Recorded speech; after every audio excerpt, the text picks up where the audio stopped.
अरे तुम्ही मशालीच्या चिन्हावर निवडून आलात म्हणजे ही मतं लोकांनी माननीय उद्धव ठाकरे साहेबांना दिली।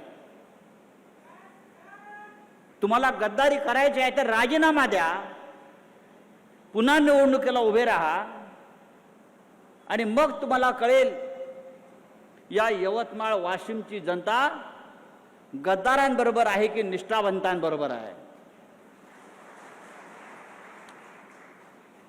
पण एकनिष्ठ राहण्यासाठी आई नेक आणि बाप एक असावा लागतो। आम्ही सगळे एकनिष्ठ आहोत आणि हा एकनिष्ठांचा सागर महासागर लाटा या गद्दारांना तडाखे देऊन तुडवल्याशिवाय राहणार नाही। उद्धव साहेबांचं काल नागपूरला आगमन झालं, प्रचंड गर्दी, प्रचंड, जिथे नजर जाईल तिथे माणसं त्यांच्या स्वागताला उभी।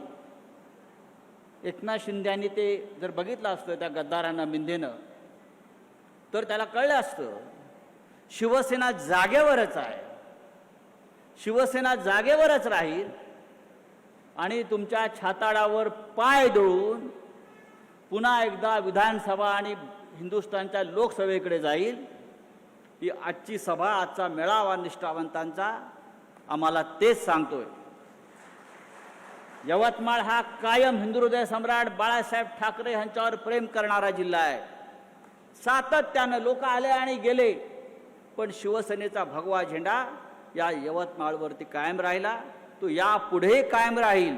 आपण सगळे माननीय बाळासाहेब ठाकरेंचे शिवसैनिक यापुढे माननीय उद्धवजी ठाकरे साहेब आणि आदित्य ठाकरे साहेब यांच्या मागे ठामपणे उभे राहू आणि या यवतमाळच्या मातीमध्ये पुन्हा गद्दारीची कीड लागणार नाही अशा प्रकारची लोक निवडून देऊ। जय हिंद, जय महाराष्ट्र।